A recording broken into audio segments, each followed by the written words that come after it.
Hey everyone, Steady here for another installment of He-Man Paintball tech.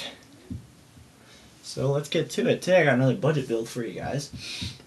If you remember from my first video, I have a cool camo insert.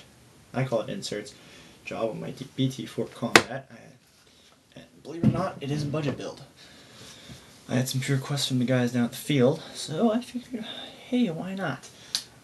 So, this build, you need, again, limited tools, like all my other ones. A pair of scissors, and an X-Acto knife. You don't really even need the X-Acto knife, as long as you have a pair of sharp-tipped scissors, which these are not. They're safety scissors.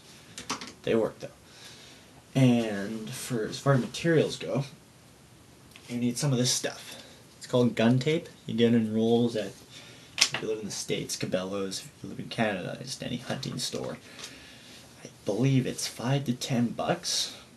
I know some people might think, oh, it's too much, but you get enough to do like quite a few guns, or like a whole gun, and it's nice because unlike the duct tape, unlike the camo duct tape, it doesn't leave any residue behind. It's clean, it goes on nice, it comes off nice, and it's really easy to work with. Anyways, I'll be doing it on my autococker today. I already did half of it. Excuse the misaligned job here. I did it in like 2 seconds. Anywho, so you're going to want to start by taking apart your gun. So when I did this on my BT, the first time I did it, I wouldn't recommend doing this with guns with CO2, because the first time I did it on my BT, that's back when I used CO2 a lot. For some reason, I think it might have been have to do with the freezing, but it all turned white. Like it lost all part of the camo and just turned white after a month or two. So I took it off, switched to air, and got better quality stuff, and it worked ever since. So, and what's some other stuff I got down here? And I wouldn't recommend, and it's a cheap alternative to duracoat, anodizing, or whatnot.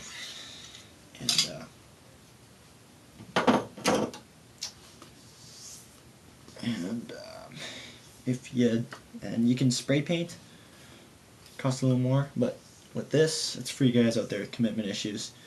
With spray paint, you spray it, you're kind of stuck. You can't go back to your original finish.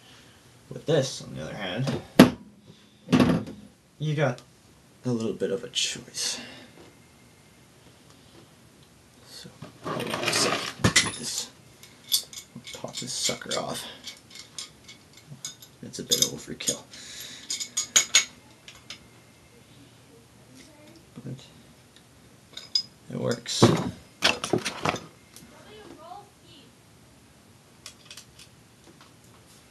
Detent off. And there we go. We got our full strip down on the side.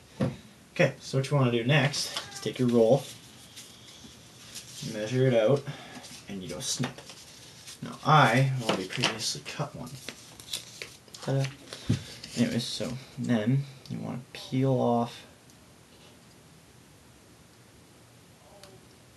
the back paper so you get to the sticky stuff.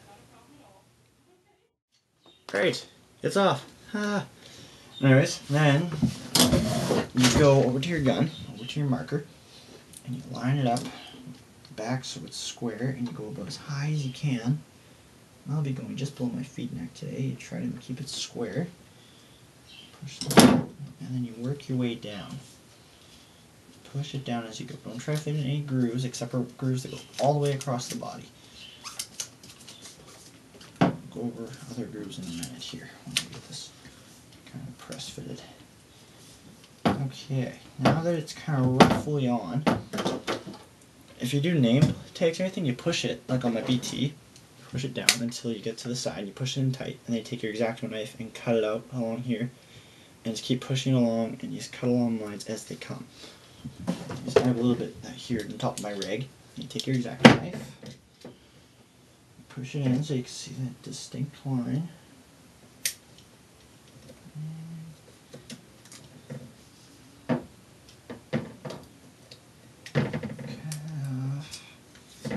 You peel it off. and you push it flush.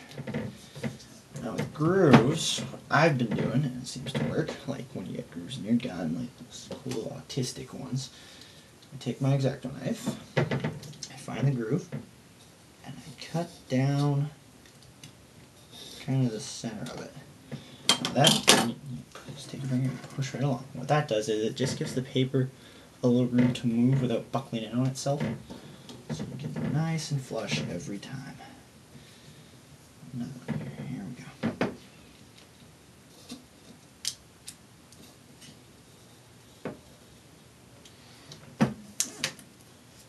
Doesn't even matter how unsmooth your cuts are, as long as it works at the end.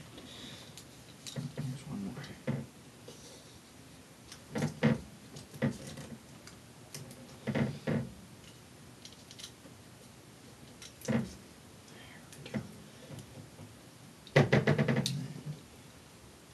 Cut off the excess, like I have a little bit around the barrel here.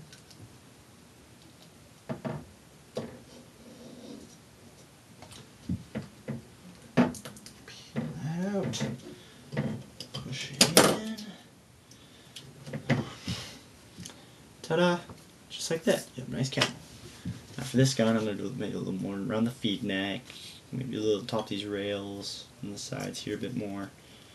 Possibly a bit around the frames. Make sure you press it all down nice, you push out all the air bubbles.